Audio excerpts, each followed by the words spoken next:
8 महीने पहले सानिया जब उस शानदार कोठी में नौकरी के लिए आई थी, तब उसने ख्वाब में भी नहीं सोचा था कि वह उस कोठी की मालकिन भी बन सकती है। दरअसल अखबार में 2 साल की एक बच्ची की देखभाल के लिए आया के लिए एक विज्ञापन छपा था। सानिया को काम की जरूरत थी, इसलिए वह आया की नौकरी के लिए उस कोठी पर पहुंच गई थी, जिसका पता अखबार में छपे विज्ञापन में दिया था। कोठी के गेट के पास बने केबिन में बैठे गार्ड ने सानिया को रोककर कहा, तुम्हारे आने की खबर मेम साहब को दे आता हूं। जब वह बुलाएंगी तब तुम अंदर चली जाना। सानिया केबिन में पड़े स्टूल पर बैठ गई। गार्ड खबर देने कोठी के अंदर चला गया। सानिया को बच्चों की देखभाल करने का कोई तजुर्बा नहीं था, और तो और घर में भाई का जो बच्चा था उसे भी वह कम ही लेती थी। कुछ देर बाद कोठी से एक दूसरा गार्ड आया और उसने सानिया को अपने साथ मेम साहब के कमरे तक पहुंचा दिया। सानिया कमरे में दाखिल हुई तो वहां बैठी महिला ने उसका मुस्कुराकर स्वागत किया। वह देखने में बीमार लग रही थी। दुबली पतली उस महिला के चेहरे की पीली रंगत, अंदर धंसी बेनूर आंखें और पास की टेबल पर रखी दवाएं इस बात का सबूत थीं। उस महिला ने सानिया से सर्टिफिकेट मांगे। सर्टिफिकेट देखने के बाद उसने कहा, मिस सानिया सुल्तान, आपको बच्ची की देखरेख करने का तो कोई तजुर्बा है नहीं। इस समय आप जहां काम कर रही हैं वह कंपनी बहुत अच्छी है, नौकरी भी आपकी योग्यता के मुताबिक है। इसके बावजूद आप आया की नौकरी क्यों करना चाहती हैं? सानिया कुछ देर उसे खामोशी से देखती रही। उसके बाद सकुचाते हुए बोली, दरअसल मैडम, रिहाइश का मसला है। मेरे भाई मुल्क से बाहर हैं, भाभी भी उनके पास जाना चाहती हैं, पर वह मुझे अकेली छोड़ना नहीं चाहती। मेरी वजह से वह भाई के पास नहीं जा पा रही हैं। मैं उनके रास्ते की रुकावट बन रही हूं। अगर मुझे रहने की यहां मुनासिब जगह मिल गई तो भाभी भाई के पास चली जाएंगी। अगर मैं आपके पास रहूंगी तो उन दोनों को मेरी तरफ से कोई चिंता नहीं रहेगी। महिला कुछ सोचकर बोली, मेरा नाम दुआ है, मेरे शौहर का नाम आफताब है, हमारी 2 साल की बच्ची हीना है। तुम कितने भाई बहन हो? हम 3 भाई बहन हैं। सबसे बड़ी बहन की शादी अम्मा अपनी मौत से पहले कर गई थीं। उनसे 2 साल छोटे अमजद भाई हैं जो बाहर हैं। उनसे 5 साल छोटी मैं हूं। ठीक है, मैं तुम्हारी मजबूरी को देखते हुए तुम्हें नौकरी दे सकती हूं, पर मेरी एक शर्त है। कैसी शर्त मैडम? सानिया जल्दी से बोली। सानिया, तुम्हें एक बांड भरना होगा, जिसके अनुसार 1 साल से पहले तुम नौकरी नहीं छोड़ सकोगी। अगर उससे पहले नौकरी छोड़ोगी तो तुम्हें 5 लाख रुपए भरने होंगे। तुम इस बारे में अच्छे से सोचकर कल मुझे जवाब देना। इस बीच चाय नाश्ता आ गया। दुआ ने उसे चाय नाश्ता करने को कहा। चाय नाश्ता करके सानिया खड़ी होकर बोली, मैडम, कल मैं अपने सामान के साथ हाजिर हो जाऊंगी। अब मैं चलती हूं, वरना देर होने पर भाभी शक करेंगी। सानिया खड़ी ही हुई थी कि एक बेहद खूबसूरत मर्द एक बच्ची के साथ उस कमरे में दाखिल हुआ। सानिया ने एक नजर प्यारी सी बच्ची पर डाली, उसके बाद उसकी आंखें उस खूबसूरत मर्द पर जम गईं। दुआ ने उस आदमी का परिचय कराते हुए कहा, सानिया, यह मेरे शौहर आफताब हैं और यह मेरी बच्ची हीना। आफताब, मैंने सानिया को अपनी बेटी की देखभाल के लिए रख लिया है। आफताब ने उचटती सी नजर सानिया पर डाली। उसके बाद दुआ से बोला, जैसा आपका दिल चाहे। दुआ ने बच्ची से कहा, बेटा, यह आपकी आंटी हैं, अब यह आपके साथ रहेंगी। खुश होकर बच्ची ने सानिया का हाथ पकड़ लिया। आंटी, आप मेरे साथ रहेंगी ना? हाँ बेटा, अब मैं आपके ही साथ रहूंगी, कहकर सानिया ने उसे गोद में उठा लिया। दुआ ने पति से कहा, अगर तुम अब्दुल अहमद की तरफ जा रहे हो तो सानिया को चौराहे पर छोड़ देना। कोई बात नहीं, 2 मिनट लगेंगे बस, आफताब ने अनमने ढंग से कहा। सानिया ने जल्दी से कहा, नहीं, मैं चली जाऊंगी। दुआ ने कहा, नहीं, देर हो गई है, तुम्हें आफताब छोड़ देंगे, फिर कल सुबह तुम्हें आना भी तो है। आफताब ने फटाफट गैरेज से गाड़ी निकाली और सानिया को बैठाया। जैसे ही कार गेट से बाहर निकली, आफताब का मूड ठीक हो गया। वह सानिया को देखते हुए बोला, पता नहीं दुआ ने तुम्हें काम पर कैसे रख लिया। वह तो खूबसूरत लड़कियों से चिढ़ती है, उसे तो बूढ़ी औरतें ही पसंद आती हैं। पता नहीं तुम पर वह मेहरबान है, बहुत शक्की है वह। सानिया के दिमाग में एक सवाल आया। उसने पूछा, वैसे मेम साहब को हुआ क्या है? वह बीमार सी लगती है। आफताब ने सानिया को गौर से देखते हुए कहा, शादी के बाद डॉक्टरों ने मना किया था कि वह मां न बने, लेकिन उसने किसी की बात नहीं मानी। नतीजा यह निकला कि उसकी यह हालत हो गई। आखिर ऐसा क्या हुआ है? सानिया ने पूछा। देखा जाए तो दुआ अपने किए का फल भोग रही है। उसने फातिमा के साथ जो किया वही उसके साथ हो रहा है। यह फातिमा कौन है? उसके साथ क्या किया था उन्होंने? सानिया ने जिज्ञासावश पूछा। फातिमा मेरी मंगेतर थी। हम एक दूसरे को बहुत चाहते थे, पर बीच में दुआ आ टपकी। एक दिन फातिमा और उसके भाई का किडनैप हो गया। फिरौती की रकम 50 लाख मांगी गई। हम इतने पैसे नहीं दे सकते थे। हमने दुआ से मदद मांगी। उसने हमारी मदद तो की, पर फातिमा लुटपिट कर घर वापस आई। उसने उसी रात खुदकुशी कर ली। आफताब ने दुखी मन से कहा। यह किडनैप किसने किया था? सानिया ने पूछा। दुआ के पिता ने, और किसने? उसने कहा, बाप ने अगवा करवाया और बेटी पैसे लेकर मदद को आ गई। देखो सानिया, इंसान की करनी का फल यहीं मिल जाता है। दुआ की बीमारी की खबर जब उसके पिता को मिली तो वह हार्ट अटैक से मर गया। क्या दुआ मैम की बीमारी का कोई इलाज नहीं है? डॉक्टर उम्मीद तो दिलाते हैं, पर सब बेकार है। मैं दुआ को यकीन तो दिलाता हूं कि उसके सिवा मेरी जिंदगी में कोई नहीं है, पर वह पूरे वक्त शक करती है, अपने मुखबिर मेरे पीछे लगाए रखती है। आफताब इतना ही कह पाया था कि उसका मोबाइल बज उठा। उसने फोन उठाया तो दूसरी तरफ से दुआ की आवाज आई। वह पूछ रही थी, सानिया को छोड़ दिया क्या? हाँ, मैंने उसे चौराहे पर उतार दिया। फोन बंद करके उसने कहा, देखो, उसे तुम पर भी यकीन नहीं है। मैंने कह दिया, उसे चौराहे पर उतार दिया है। उसे पता नहीं है कि मैं तुम्हें तुम्हारे घर के पास ही उतारूंगा। अरे नहीं, आप मेरी वजह से परेशान ना हो। मैं चौराहे से चली जाऊंगी, सानिया ने कहा। इसमें परेशानी वाली कोई बात नहीं है। अब यहां से तुम्हारा घर रह ही कितना दूर गया है, आफताब ने कहा। कुछ देर में कार सानिया के घर के पास पहुंच गई तो वह उसका शुक्रिया अदा करके कार से उतरकर अपने घर चली गई।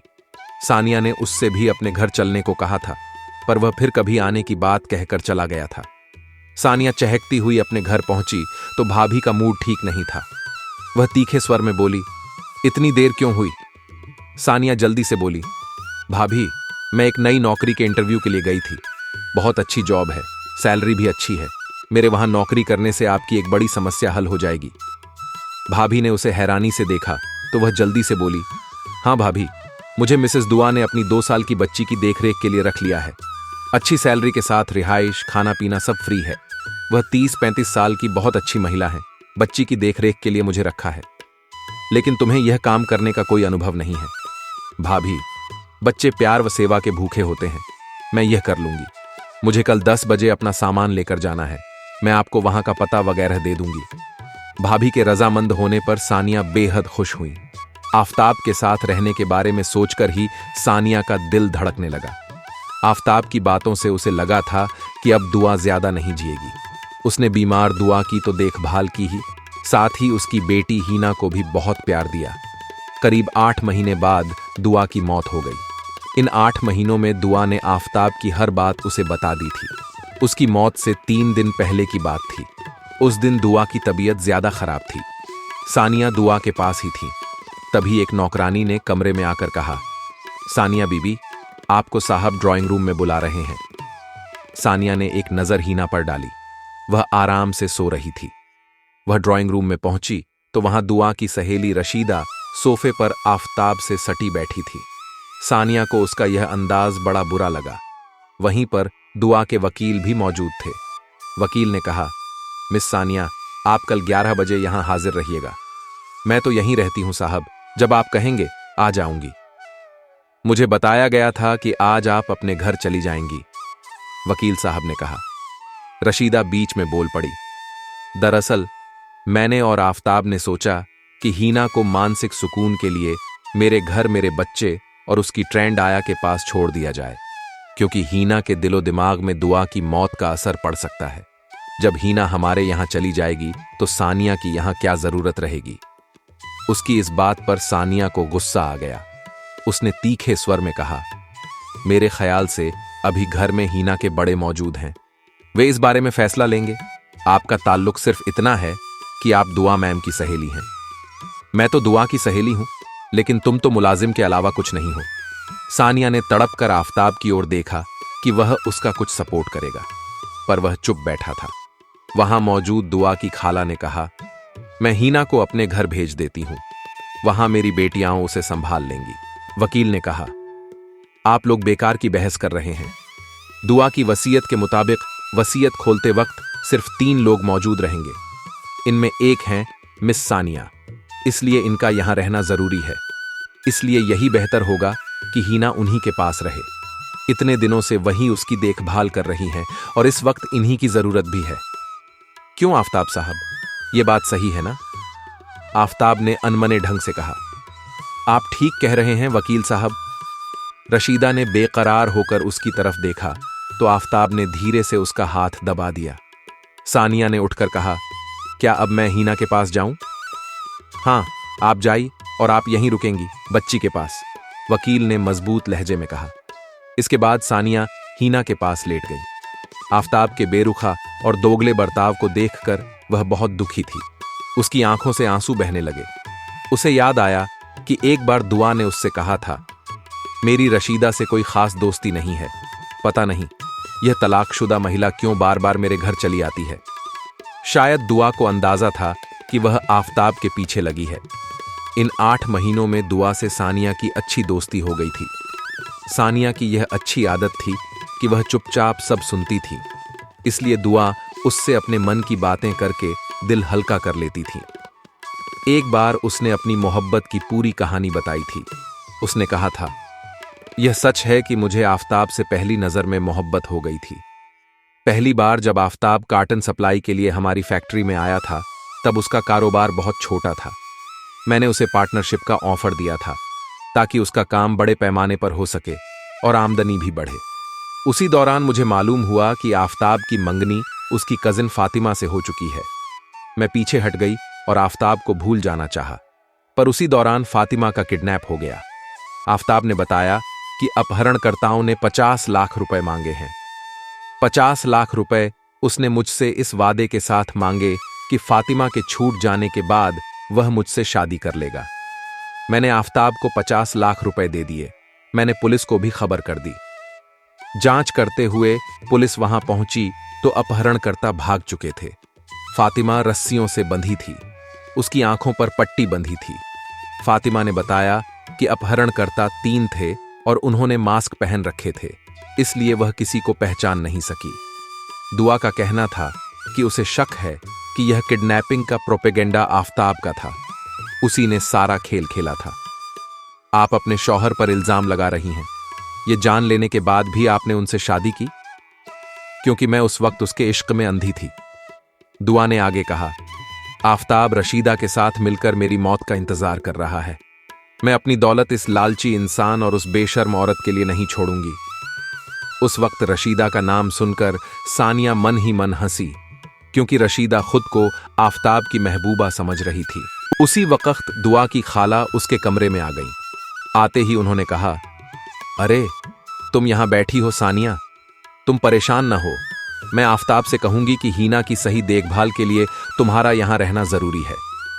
सानिया चुपचाप बैठी रही। खाला ने आगे कहा, रशीदा हीना के मामले में बेकार में टांग अड़ा रही है, पर मैं उसकी एक नहीं चलने दूंगी। वह बेवजह आफताब पर डोरे डाल रही है। एक बार मेरी बेटी शीना इस घर में दुल्हन बनकर आ जाए तो मैं रशीदा का पत्ता ही काट दूंगी। ऐसा हो गया तो तुम्हारी जॉब भी सेफ रहेगी। सानिया समझ गई कि सब लोग अपनी अपनी चाल चल रहे हैं। शीना शादी करके करोड़ों की मालकिन हो जाएगी। दुआ की मौत हो गई। लाश घर में पड़ी थी और सभी लोग अपना अपना उल्लू सीधा करने में लगे थे। दुआ की मौत के गम में सानिया कमरे में बैठी थी। तभी आफताब की बड़ी बहन कमरे में आकर बोली, मैं चाहती हूं कि आफताब कम से कम हीना का ख्याल करते हुए उस बेशर्म औरत के चंगुल से निकल जाए। दौलत के पीछे भागना छोड़कर वह ऐसी लड़की से शादी करे जो हीना को दिल से प्यार करे और बिखरा घर संभाले। मैं उससे तुम्हारा जिक्र जरूर करूंगी।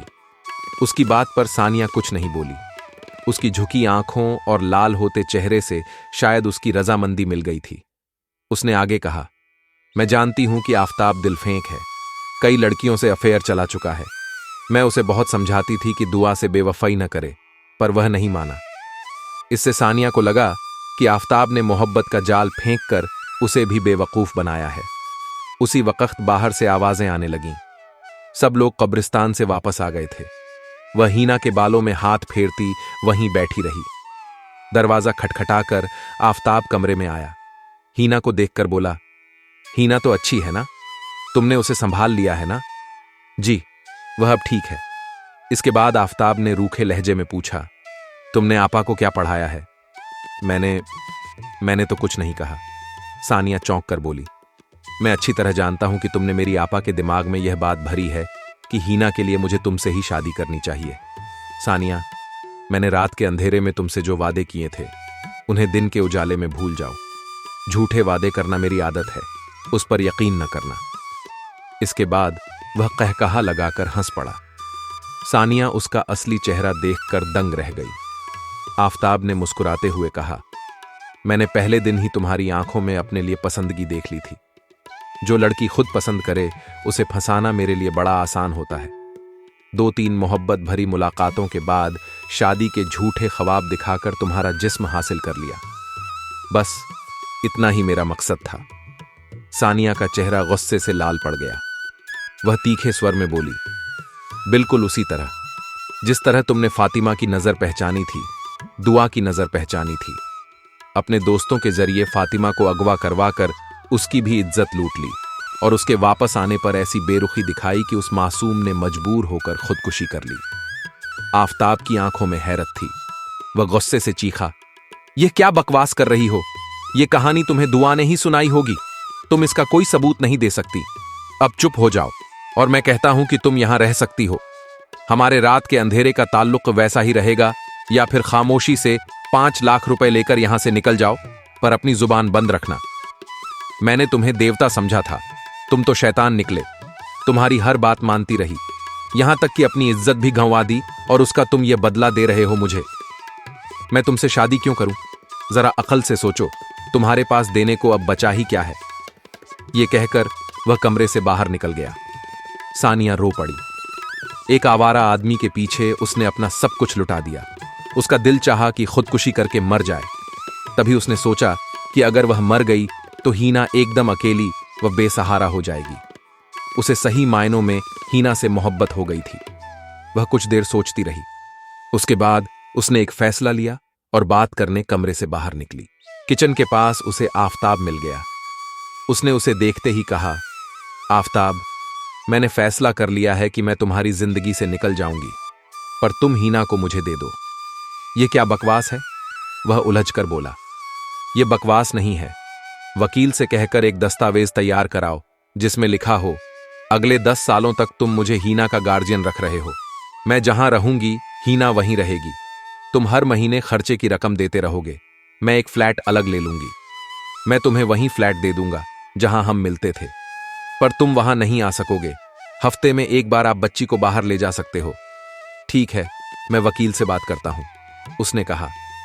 ठीक 11 बजे सानिया ड्राइंग रूम में पहुंच गई, जहां सब लोग इकट्ठे थे।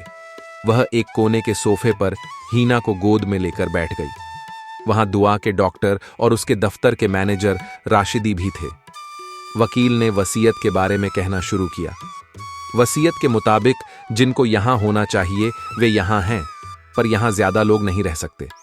इसलिए मिस रशीदा और खाला, आप बाहर चली जाइए प्लीज। यह कानूनी मामला है।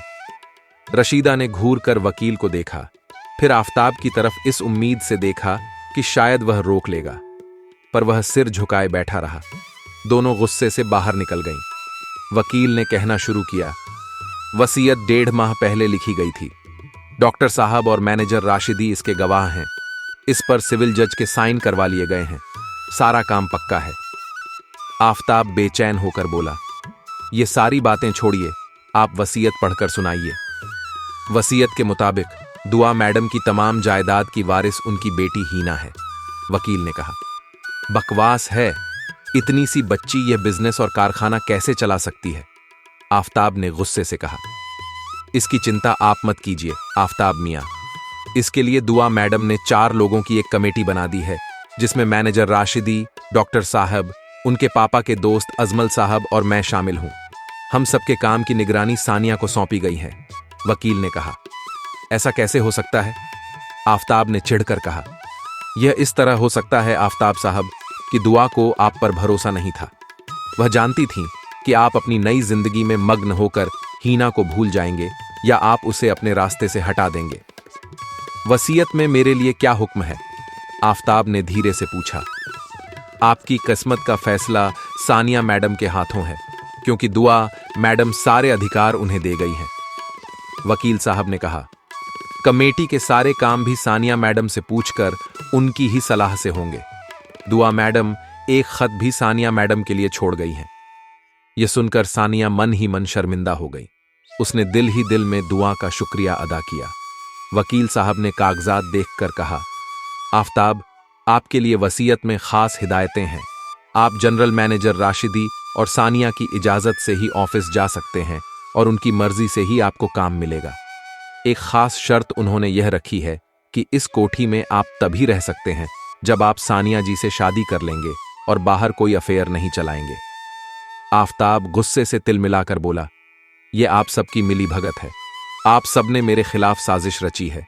मैं इसके खिलाफ अदालत जाऊंगा। आफताब साहब, आप कोर्ट जाने की तो बात भी न करें। मेरे पास इसकी रिपोर्ट मौजूद है कि दुआ जी को दवा के कैप्सूल में झड़ दिया गया था। डॉक्टर साहब बोले। यह सुनकर आफताब डर कर चुप हो गया। दुआ ने एक खत सानिया के लिए भी लिखा था। उस खत को पढ़ने के लिए वह दूसरे कमरे में चली गई। खत खोलकर उसने उसे पढ़ना शुरू किया। मेरी दोस्त सानिया, शायद मेरी सौंपी गई जिम्मेदारी बहुत ज्यादा है, पर मुझे यकीन है कि मोहब्बत में तुम सब निभा लोगी। आफताब सिर्फ दौलत से प्यार करता है, इसलिए मैंने उसे अपनी वसीयत में कुछ नहीं दिया है। अब यह तुम्हारे हाथ में है कि तुम उसके झांसे में ना आओ और मेरे बिजनेस से उसे दूर रखो। वह एक बेवफा और अय्याश इंसान है। सानिया ने इतना ही पढ़ा था कि उसे दरवाजे पर आहट महसूस हुई। देखा तो आफताब सामने खड़ा था। वह धीरे से बोला, सानिया, मैं अपनी भूलों का प्रायश्चित करता हूं। अब मैं तुमसे शादी करना चाहता हूं। सारी उम्र मैं तुम्हारा वफादार रहूंगा, यह वादा है। आफताब, मेरा दिल दुआ जितना बड़ा नहीं है, फिर भी मैं एक फैसले पर पहुंच गई हूं। यह फैसला मैं सबके सामने सुनाना चाहती हूं। कहकर सानिया ड्राइंग रूम की तरफ बढ़ी। वह पीछे पीछे चलते हुए गिड़गिड़ाया, सानिया, मुझे एक मौका दो। मेरे पास अब तुम्हें देने को कुछ नहीं है। तुम किसी से शादी तो करोगी ही, फिर मैं क्या बुरा हूं? देखो, मैं हीना का बाप हूं। कम से कम इस बात को तो ध्यान में रखो। मैंने इनकार नहीं किया है आफताब, अभी मेरा फैसला सुनाना बाकी है, वह बोली। ड्राइंग रूम में सब मौजूद थे। वकील साहब ने कहा, मिस सानिया, हम सब आपका फैसला जानना चाहते हैं। सानिया ने आत्मविश्वास से कहा, मैं सपनों में रहने वाली एक आम सी लड़की थी। मैंने भी आफताब साहब जैसे खूबसूरत इंसान को अपने ख्वाबों में बसाया था। जब यह भी मुझ पर मेहरबान हुए तो मैंने इन्हें देवता समझकर इनकी हर बात मानी, पर मुझे नहीं पता था कि यह देवता के रूप में एक शैतान है। सानिया, मेरी बात सुनो, आफताब ने बीच में टोका। आफताब साहब, मुझे अपनी बात पूरी करने दीजिए। आफताब को चुप कराते हुए सानिया बोली, सब कुछ लुट जाने के बाद आज मेरी आंखें खुलीं, तो आफताब साहब चाहते हैं कि मैं वही गलती दोबारा करूं, लेकिन मैं ऐसा नहीं करूंगी। मेरी मंजिल हीना की अच्छी देखभाल और बेहतरीन परवरिश है। सानिया का फैसला सुनकर आफताब का चेहरा लटक गया। उसने आगे कहा, आफताब साहब, हर सूरत में आप आज शाम 5 बजे से पहले यह घर छोड़ देंगे, और जब तक आप घर नहीं छोड़ेंगे ये तमाम लोग यहीं रहेंगे। हीना की गार्जियन होने के नाते उसकी हिफाजत के लिए यह मैं जरूरी समझती हूं। आफताब एकदम से उठ खड़ा हुआ और गुस्से से बोला, यह मेरा घर है, मुझे यहां से कोई नहीं निकाल सकता, और तेरी तो औकात ही क्या है। सानिया ने वकील की तरफ देखकर कहा, वकील साहब, इन्हें बताइए कि जब तक हीना बालिग नहीं हो जाती तब तक इस घर की मालिक मैं हूं, और उसकी भलाई और हिफाजत के लिए मेरा यह फैसला जरूरी है। वकील ने सख्त लहजे में कहा, आफताब साहब, आप वसीयत लागू करवाने में जरा सी भी अड़चन डालेंगे तो हम पुलिस और कोर्ट की मदद लेंगे। फिर आपका क्या अंजाम होगा आप समझ सकते हैं। आफताब बैठ गया। सानिया ने कागजात देखते हुए कहा, आफताब साहब, आप अपने साथ अपनी जरूरत की चीजें ले जा सकते हैं। अगर आप इसी शहर में रहना चाहते हैं तो मैनेजर राशिदी आपको हर महीने 10,000 रुपये देंगे, और अगर आप दुबई वाले ऑफिस में काम करना चाहते हैं तो हर माह आपको तनख्वाह 4,000 दिरहम मिलेगी। रहने का इंतजाम ऑफिस की तरफ से होगा। यह आपकी मर्जी है, जहां आप जाना चाहें। आफताब के चेहरे पर मुर्दनी छा गई। उसने मरी सी आवाज में कहा, मैं दुबई के ऑफिस जाना चाहूंगा। राशिदी साहब, आप आफताब साहब को दुबई भिजवाने का इंतजाम करा दीजिए। इन्हें खर्च वगैरह दे दीजिएगा। मैं काम से बाहर जा रही हूं, 5 बजे तक आ जाऊंगी। तब तक घर साफ हो जाना चाहिए। सानिया ने मजबूत लहजे में कहकर हीना को गोद में लिया और बाहर निकल गई। राशिदी उसे बाहर तक छोड़ने आए। चलते चलते उन्होंने कहा, मैडम, यह अच्छा हुआ कि वह दुबई जा रहा है। वहां का जीएम बहुत तेज है। वह उसे सही तरीके से हैंडल करेगा और हमारी भी परेशानी खत्म हो गई। हाँ राशिदी साहब, दुआ जी ने जो कुछ किया बहुत सोच समझ कर किया। अगर वह यहीं रहता तो दिमाग पर एक बोझ सा रहता। सानिया ने गाड़ी में बैठते हुए ड्राइवर से कहा, कब्रिस्तान चलो। राशिदी ने सोचा कि सानिया दुआ के एहसानों का शुक्रिया अदा करने गई है।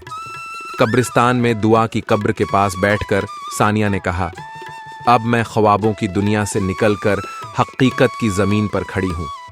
मैं हीना की पूरे दिल से देखभाल और परवरिश करूंगी। उसे मां का प्यार दूंगी। कभी पीछे मुड़कर मोहब्बत की तरफ नहीं देखूंगी।